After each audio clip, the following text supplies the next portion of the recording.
আসসালামু আলাইকুম ভাই। ওয়ালাইকুম আসসালাম। ভাই ভালো আছেন ভাই? আলহামদুলিল্লাহ ভালো আছি।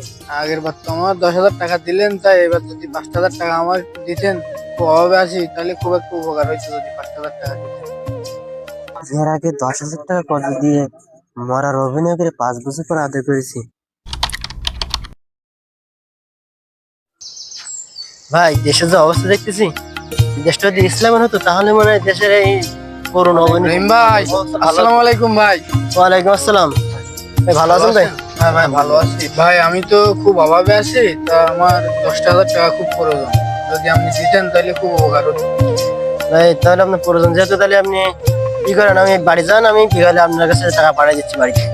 কোনো চিন্তা করেন না, ঠিক আছে ভাই? ধন্যবাদ ভাই। তো সময় মতো টাকাটা দিয়ে দিন, টাকাটা পাইলে সময় মতো টাকাটা দিয়ে দিন ভাই। হ্যাঁ ইনশাল্লাহ ঠিক ভাই। আছে, ভালো থাকেন। ভাই তোমার কিছু টাকা হলে হবে না? ভাই আমার কাছে একটি টাকা নেই, আর আমি ওই রহিম ভাইয়ের কাছ থেকে কিছু টাকা নিয়েছিলাম, তো ভাই টাকাটা দিতে হবে। ভাইয়ের সাথে দেখা হলে ভাই টাকা চাই, ঠিক আছে? আমার কাছে আপাতত নাই ভাই। তো তুমি থাকো, আমি একটু বাসার দিকে যাচ্ছি, বাসায় যাচ্ছি, আসবানে আবার। রাসেল ভাই না?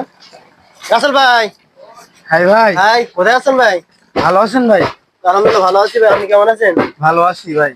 একটু বাসায় যাচ্ছিলাম, আমার ওই মা অসুস্থ, ওষুধ নিয়ে যাচ্ছিলাম বাসায়। তা আপনার টাকা পতন কিছু মনে আছে না, এটা কথাটা ভাই? হ্যাঁ ভাই, মনে থাকবে না, কারণ আপনার থেকে নিছি না, আপনার তো দেওয়া 1 লাগবে। মাস হয়ে যাচ্ছে আপনি টাকাটা নিয়েছেন, তো তো দেখাও করেন না, ফোনও দেন না। ভাই খুব অভাবে আছি ভাই, আমার একটা সপ্তাহ সময় দেন, আপনার টাকা দিয়ে দেবো।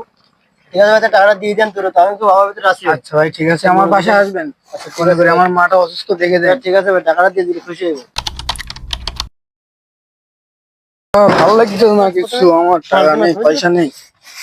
হ্যালো, আমার কিছু টাকা দে বন্ধু, আমি তোর বারবার দোস্ত, রিকোয়েস্ট করতেছি দে। জীবনে যে ভুল কাজ করেছে মানুষ টাকা কত দিয়ে, তা এরকম ভুল রহিম ভাই কাজ আসতেছে, পাওনাদার রহিম ভাই আসতে, তুই ডাক। এই যে রাতে টাকা নিয়েছে আমার কাছ থেকে, কিন্তু 1 বছর আগে ঠিক আছে, কি বড় খারাপ দিক আছে। টাকা কত নিচ্ছে আমার দেখে আর দৌড়ে ফেলছে, আমি টাকা সাথে কি বলে, মা অসুস্থ, ছেলে অসুস্থ, বাড়ি ভাসাচ্ছে না।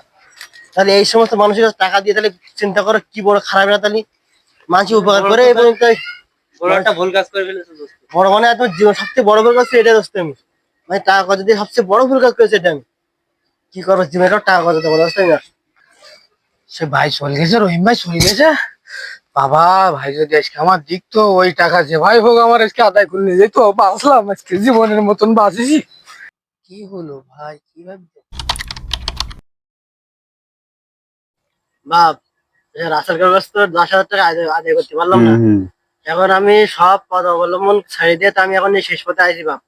আমি কি বলি শোন, শুনে যা। ঠিক আছে, ফোন টোন দিয়ে ভালো করে নিস। শোনো, হ্যালো, আসসালামু আলাইকুম কাকু। হ্যাঁ ভালো আছেন? বলতেছে যে আব্বু মারা গেছে, আপনার কাছে 10,000 টাকা পাওয়া যেত। কাপড় কেনার টাকা নেই, মানে আপনি টাকাটা নিয়ে আসেন। বাড়ি খাওয়া দাওয়া হচ্ছে না, মানুষজন আইসে অনেক। আপনি টাকাটা নিয়ে একটু আসেন। হ্যাঁ আচ্ছা ঠিক আছে। ভাইপো কি হয়েছে? রহিম ভাই কি, হায় হায় ভাইপো, কিভাবে কি হলো?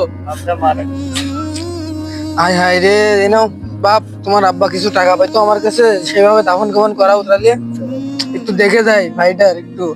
আরে ভাইটা খুব ভালো ছিল রে। যাক, অনেক কষ্ট করে টাকাটা পালাম বাপ। আমি যদি এই বুদ্ধি না করতাম বাপ, তার জীবনে টাকা পাতাম না বাবা। না, ও যা মানুষ টাকা দিত আরে বাবা রে, কি কষ্ট, আমি আর জীবনে কারো টাকা দেবো না। আমার লজ্জা হয়ে গেছে বাপ। আল্লাহ, ও ভাই, 5,000 টাকা চাচ্ছিলাম, তো কি ভাবতেছো ভাই? টাকা ধার আর না, কারণ যে টাকা ধার দেয় সে নির্লজ্জ, গরিব, ফকিরের মতো সাথী হয়। আর যে টাকা ধার নেয় সে সম্মানিত, শ্রদ্ধেয় রাজা হয়ে যায়। তাই আমি এখন ভালো আছি, কারণ আমি আমার টাকা আমার বন্ধুর কাছে দিয়েছি, যখন চাই তখনই পাই।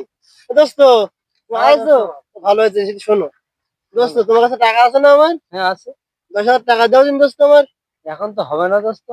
হ্যাঁ, टूटा टूटा एक परिंदा ऐसे टूटा कि फिर जुड़ ना पाया।